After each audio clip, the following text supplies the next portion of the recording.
Jean-Christophe Ruffin, nous vous recevons à la Galerne aujourd'hui pour ce roman, Les 7 mariages d'Edgar et Ludmilla, paru chez Gallimard.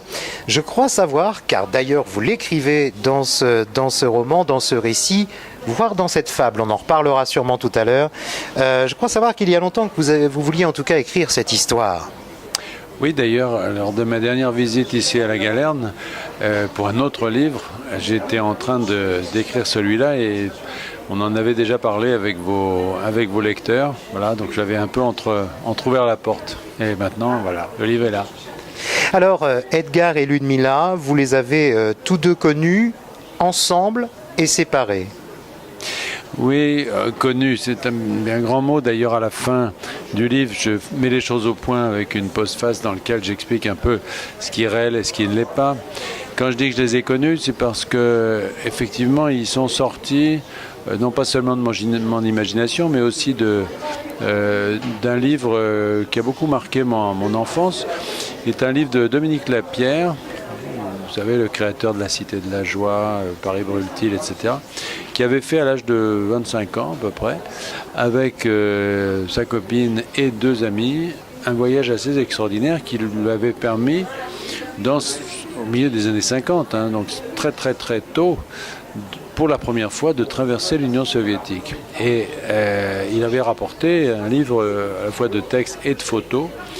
Et c'est vrai que c'est en feuilletant ce livre depuis toujours, je dirais depuis mon enfance, que j'ai eu l'impression de voir se dégager petit à petit 2 personnages qui sont les personnages centraux de ce livre. Edgar, un garçon qui va participer à cette expédition, et Ludmilla, qui est une jeune Ukrainienne qui va rencontrer à cette occasion.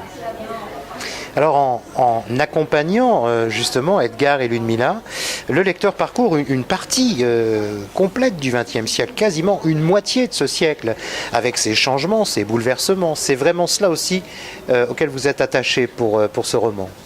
Oui, parce que c'est à la fois une histoire d'amour, et d'abord une histoire d'amour sur 50 ans, c'est-à-dire avec tout ce qu'elle peut comporter de rebondissements, de séparations, de retrouvailles, etc. Mais elle est enchâssée, elle est encastrée, on pourrait dire, dans une époque. Elle flotte pas, c'est pas simplement, comment dirais-je, une légende, ou c'est pas des personnages fantastiques, ce sont des personnages qui sont ancrés dans leur époque, et leur époque, c'est la nôtre, c'est-à-dire que c'est ces 50 années qui ont fait le présent. 50 années qui commencent donc au milieu des années du XXe siècle, autour de 1958, et qui se terminent en 2008, c'est-à-dire qui couvrent toute cette époque que je trouve passionnante, dans laquelle la société s'est profondément transformée. Et c'est un peu pour moi la première fois que j'ai l'occasion, je dirais, d'écrire sur le passé, mais pas sur l'histoire. Pourquoi pas sur l'histoire? Parce que ce passé, je l'ai vécu. Et c'est très différent quand on parle de Jacques Coeur ou quand on parle de quelque chose de très lointain. Et là, on est dans l'histoire, donc on se fie à des textes, des monuments, des choses extérieures à vous, alors que cette histoire-là, c'est la mienne. Et donc, ce qui est dedans, ce sont des souvenirs et pas seulement des documents.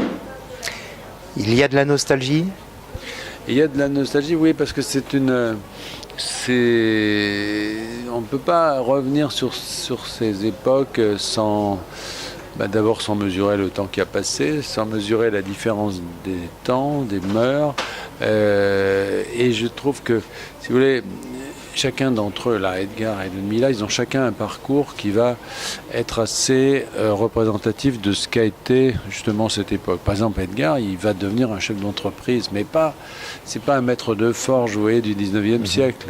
C'est ces chefs d'entreprise un peu affairistes, enfin, qu'on a vu dans les années 80. Vous voyez, je vous fais pas de dessin, mais des gens qui achètent des boîtes. Ils sont cités d'ailleurs. Oui, il y en a qui sont cités, on les rencontre. Achètent des boîtes, qui les découpent, qui les revendent, qui investissent dans la presse, dans la politique, etc. Enfin, vous voyez ce que je veux dire. Et elle, en tant que chanteuse, puisqu'elle va devenir cantatrice, une artiste d'opéra, c'est pas non plus, elle va pas non plus entrer dans la tradition des chanteurs d'opéra. Elle va entrer dans ce qui sera justement la nouveauté au XXe siècle, c'est-à-dire le fait que ces chanteurs, leur talent ne se réduit pas à la scène, mais éclate aussi, en fait des personnages people, comme on dirait aujourd'hui, des personnalités. La Calas, de cette époque-là, était au moins aussi connu pour ses frasques, pour ses caprices, pour ses mariages aussi d'ailleurs, que pour son chant, si vous voulez. Et elle, c'est la même chose. Voilà. C'est tout ça que j'ai évoqué, et c'est vrai que je ne peux pas y penser sans une certaine nostalgie. Oui. Alors vous dites à propos d'Edgar et Ludmilla qu'ils se sont beaucoup amusés, qu'ils ont fait, je cite encore, un voyage enchanté dans leur siècle, et vous parlez de leur existence comme d'un parcours mozartien.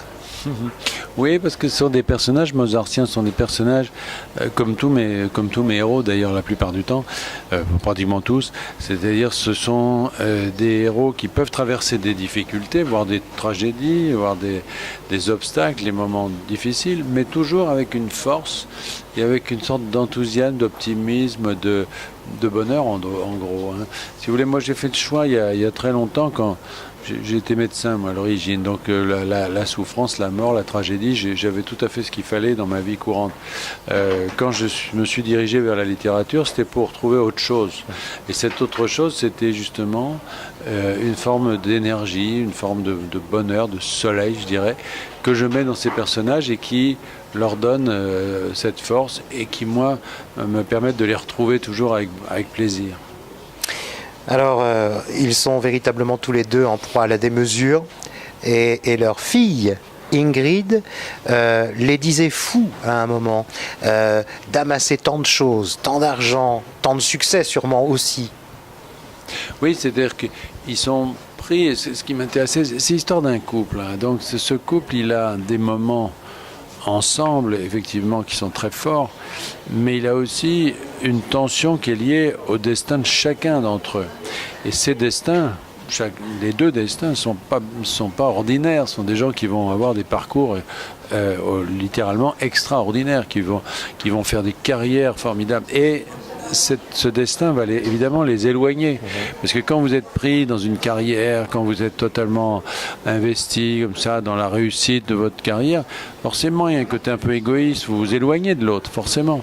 Et donc, à un moment donné, en effet, ils auront atteint un tel paroxysme dans ce tourbillon des affaires, du monde, du succès, etc., qu'ils deviendront, oui, un petit peu fous, et surtout pas très sympathiques. C'est au fond quand ça va s'arrêter qu'ils redeviennent humains d'une certaine façon, et que de nouveau on les aime, et que de nouveau leurs filles les aiment, et que de nouveau entre eux ils s'aiment. Alors on ne va pas en dire plus, on ne va pas trop en dévoiler de ce roman, Les 7 mariages d'Edgar et Ludmilla. Je voulais terminer cet entretien, Jean-Christophe Ruffin, en vous posant la question de savoir quel était votre livre préféré du moment. Alors, il y en a pas mal parce que je trouve une production récente là, qui était très très riche. Il y a un livre sur lequel je voudrais attirer l'attention qui du reste vient d'être couronné, ça tombe bien, par un prix, le prix Nimier, qui était le livre d'Arnaud de Lagrange, qui s'appelle Le 8e jour. C'est un livre très fort, qui en première approche pourrait être considéré comme un livre de guerre, finalement autour de l'engagement de quelqu'un, l'Indochine, etc. Et qui en réalité est un livre très sensible sur la question de la vie, de la mort, mais aussi du courage, de ce pourquoi on est prêt à vivre et de ce pourquoi on est prêt à mourir. Enfin, c'est un très beau livre, Le 8e jour d'Arnaud de Lagrange. Merci beaucoup.